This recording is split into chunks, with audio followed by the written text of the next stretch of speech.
Hello students, आइए आज हम अध्ययन करें प्रकाश किरणों की उत्क्रमणीयता यानी रिवर्सिबिलिटी ऑफ लाइट रेज। इसके लिए सबसे पहले ये फिगर ड्रा करेंगे और लिखेंगे कि माना कोई एक प्रकाश किरण AO एक कांच के गुट के PQRS के PQ तल पर आपतित होती है और अपवर्तित होकर के OB दिशा में चली जाती है।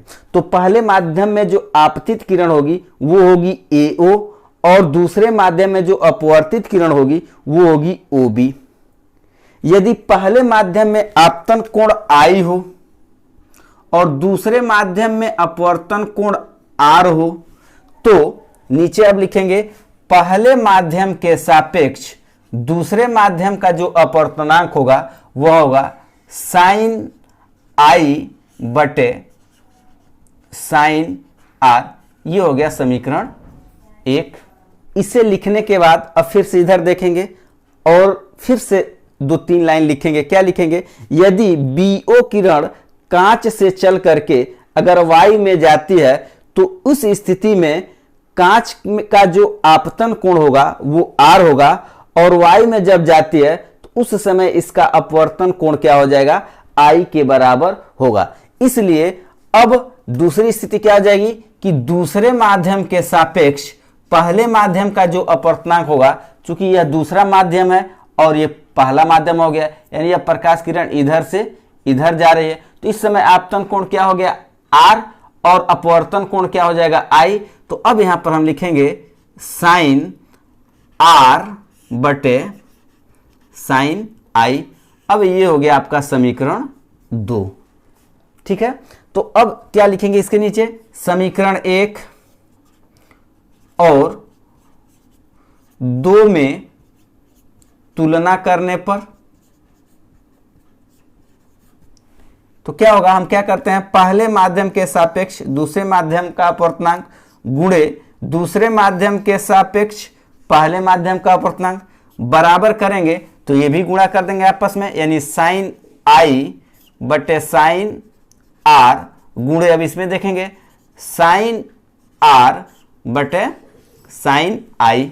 तो अब देखेंगे साइन I से कैंसिल, साइन R से कैंसिल तो बच जाएगा 1। यानी पहले माध्यम के सापेक्ष दूसरे माध्यम का अपवर्तनांक गुणे दूसरे माध्यम के सापेक्ष पहले माध्यम का जो अपवर्तनांक होता है वह 1 के बराबर होता है। इसको आप याद कर लेंगे। पहले माध्यम के सापेक्ष दूसरे माध्यम का अपवर्तनांक गुणे दूसरे माध्यम के सापेक्ष पहले माध्यम का अपवर्तनांक बराबर होता है 1।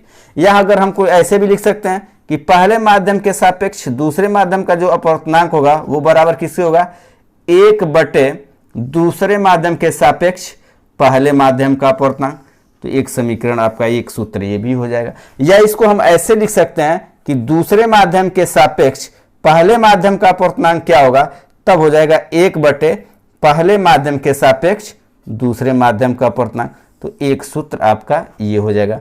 तो इस तरह से याद रखेंगे कि पहले माध्यम के सापेक्ष दूसरे माध्यम का जो अपवर्तनांक होता है वह 1 बटे दूसरे माध्यम के सापेक्ष पहले माध्यम के अपवर्तनांक के बराबर होता है। यानी पहले माध्यम के सापेक्ष, इसके नीचे लिख लेंगे, यानी पहले माध्यम के सापेक्ष दूसरे माध्यम का जो अपवर्तनांक होता है वह दूसरे माध्यम के सापेक्ष पहले माध्यम के अपवर्तनांक के व्युत्क्रम के बराबर होता है। तो इस सूत्र को आप याद कर लेंगे। सूत्र ये भी याद कर लेंगे, फिर ये इसी का दूसरा रूप है, फिर इसी का तीसरा रूप है। तो मुख्य रूप से ये सारे जो आपके हैं सारे के सारे इंपॉर्टेंट सूत्र हैं, इसको आप याद कर लेंगे। निकालने का इस सूत्र का मतलब ये था कि पहले माध्यम के सापेक्ष दूसरे माध्यम का जो अपवर्तनांक होता है वह दूसरे माध्यम के सापेक्ष पहले माध्यम के अपवर्तनांक के व्युत्क्रम के बराबर होता है। आज की क्लास में इतना ही, मिलते हैं नेक्स्ट क्लास में नेक्स्ट टॉपिक के साथ। तब तक के लिए गुड बाय।